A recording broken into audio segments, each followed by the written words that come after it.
On the field, the intensity that you're seeing from your defensive guys in particular, are they matching where you need them to be? I don't know. It's early. First day in pads, your shoulder pads. You're still trying to figure it out and how to hit. We got to learn to still play lower and physical and move your feet. We're gaining on it. We're just a little farther along, know more, understand ourselves.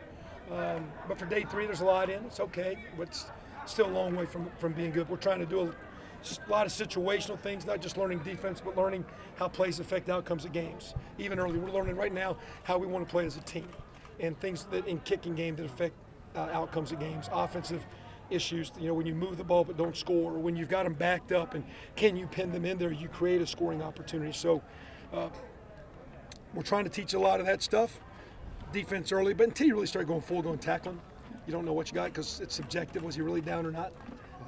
So we'll see. But they're gaining. They're better.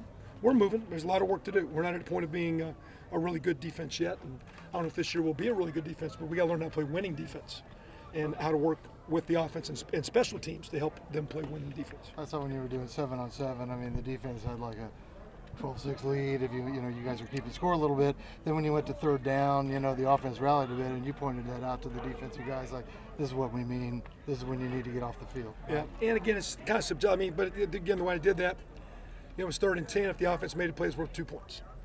And when it was 1st and 10, if the defense made a play, it was 2 points. Because when there's no lineman, right, you should throw the ball with no lineman and gain 4 yards most of the time. So the offense, so it's not an even point deal. Right. When it's 3rd and short and the defense stops, it's worth more points. When it's 3rd and long and the offense gets it, it gets more points. And then turnovers worth more points. So it's a little unique way of just trying to keep it competitive. Exactly. So, but again, they did a nice job in normal down. Maybe it's poor offensive execution. Maybe it was better offensive execution on 3rd down. And of course, when you're doing 7-on-7, the lineman up there, so who the heck knows anyway? Exactly. What'd you take from what the quarterbacks did today? Oh, we're learning, trying to get a lot better. We still, out in air today, we had 7 drops. I think we had 6 balls. We just missed on air with no rush.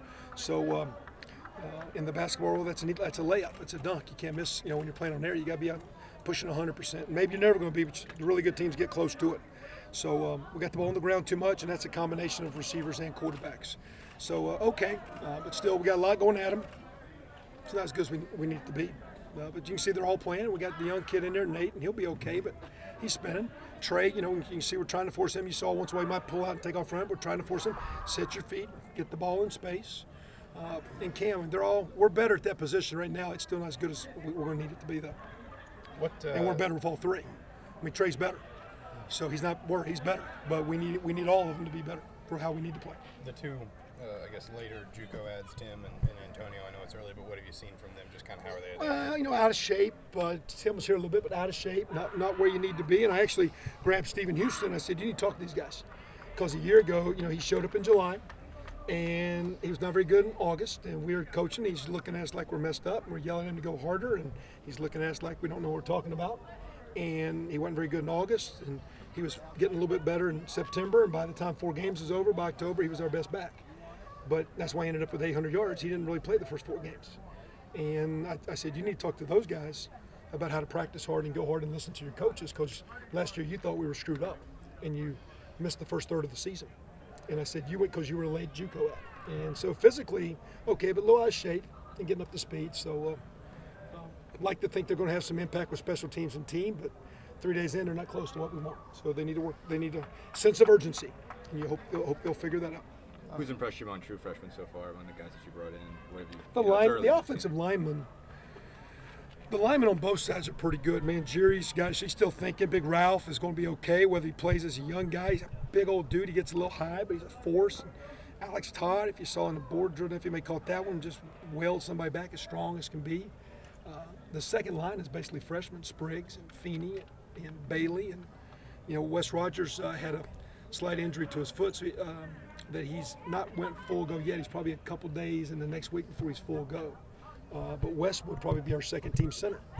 And so your second team, is all Fred. I've really been impressed with Anthony Casaro. Walk-on tight ends came in and played as good as our second team tight ends last year. So not that he's an answer and all that, but it's good for Stephen Coleman. It's those guys, again, they're swimming and thinking. But there's some second, third year guys that need a great sense of urgency, because we've seen them pushing 20 months. And some of these guys that we've had 3 days with are as good, better today, which is exciting for them. But my thing is, we read the Ecclesiastes verse to a number of guys when there's a time for love and time for war, and for some of these guys it's time to play. And they've been here a couple, 3 years, and it's their time. And we actually shared that back in spring.